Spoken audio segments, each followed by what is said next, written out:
কুসুমের মনে আয়ুষকে নিয়ে সন্দেহটা আরও বেশি জোরালো করার জন্য এবার আয়ুষকে ব্ল্যাকমেল করিয়ে তৃষাকে দিয়ে এবার তৃষা এক পর্যায়ে আয়ুষকে বাইকে করে নিয়ে ঘুরতে বাধ্য করলো। হ্যাঁ বন্ধুরা, ভিডিওটা লাইক দিয়ে দেখতে থাকুন। যে মুহূর্তে কিনা তৃষা এক পর্যায়ে সুইসাইড অ্যাটেম্প করার মিথ্যে ভয়বৃত্তি দেখে আয়ুষকে যখন কিনা বাড়িতে ডেকে পাঠায়, ঠিক তার আগ মুহূর্তে তৃষাকে যখন কিনা প্ল্যান করে স্যাম বলতে থাকে যে দেখ তৃষা, তুই চাস তো যে আয়ুষের সঙ্গে তোর সুখের সংসার হোক, আয়ুষের সঙ্গে তোর বিয়ে হোক, তাহলে আমি তোর দাদা যেভাবে যেভাবে তোকে বলবে এখন থেকে তোকে সেটাই করতে হবে। দেখ প্রথম ধাপ আমি করে ফেলেছি আমার প্ল্যান অনুযায়ী এক্সিকিউট, কিন্তু তোকে সেকেন্ড ধাপটা সম্পূর্ণরূপে কমপ্লিটলি সাকসেসফুল করতে হবে এবং তার জন্য তোকে যে কোনো মূল্যে হোক না কেন আজকে আয়ুষকে নিয়ে বাইকে করে এই গোটা চন্দননগরে ঘুরে বেড়াতে হবে, যাতে করে কিনা এই সমস্ত কিছু কুসুমের চোখে পড়ে। এবং কুসুমকে তুই নিশ্চয়ই সেটা জানিস যে আয়ুষ্মান গাঙ্গুলির স্ত্রী, এবং আয়ুষ্মান গাঙ্গুলি ততক্ষণ পর্যন্ত তোকে বিয়ে করলেও বৈধ হবে না যতক্ষণ পর্যন্ত না ওই কুসুমকে আয়ুষ্মান গাঙ্গুলির জীবন থেকে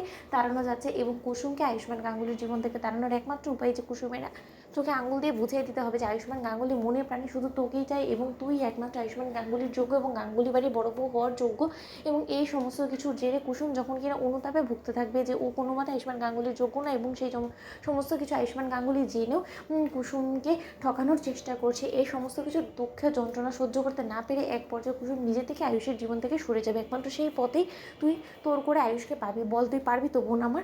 আমার তোর উপরে যে অটুট বিশ্বাস আছে সেটা তুই নিশ্চয়ই রাখতে পারবি। ঠিক সেই সময় এক পর্যায়ে তৃষা যখন বলতে থাকে যে everything is fair in love, আমি সমস্ত কিছু করতে রাজি আছি দাদা, তুই একদম টেনশন করিস না। ঠিক সেই সময় কথা বলা মাত্র এক পর্যায়ে আয়ুষকে আবারও যখন তৃষা ফোন করে বিরক্ত করতে থাকে এবং বলতে থাকে যে আপনি যদি আমার ডাকে সারা না দিয়ে বাড়িতে এক্ষুনি না পৌঁছন তাহলে কিন্তু আমি সুইসাইড অ্যাটেম্প করবো এবং সেই ক্ষেত্রে কিন্তু আপনি দায়ী থাকবেন। বলুন আপনি কি সেটা চান? তাহলে আপনি যদি সেটা না চান তো যত শীঘ্র সম্ভব আপনি আমাদের বাড়িতে আসার ব্যবস্থা করুন। ঠিক সেই সময় তৃষার কাছে এসে আয়ুষ যখন বলতে থাকে যে এটাকে মগের মূলক পেয়ে গেছেন, যখন তখন আপনি আমাকে চাকরের মতন খাটানোর চেষ্টা করবেন এবং আমিও ছুটতে ছুটতে আপনার কাছে চলে আসবো, আপনারা ভাই বোন মিলে কি ফাইজলামও পেয়ে গিয়েছেন বলুন তো? ঠিক সেই সময় কথা বলা মাত্র এক পর্যায়ে যখন কিনা তৃষা আয়ুষের হাতে বাইকের চাবি ধরিয়ে দেয় এবং বলতে থাকে যে নাও এবার জলদি গিয়ে বাইকটা স্টার্ট দাও, তো আমি তোমাকে নিয়ে আজ গোটা চন্দননগর ঘুরে বেড়াবো এবং সেটা যদি তুমি কোনো মতে না করো তাহলে কিন্তু আমি আবারও পাগলামো শুরু করে দিব। আয়ুষ সেটা কিন্তু তোমার পক্ষে কোনো মতেই ভালো হবে না।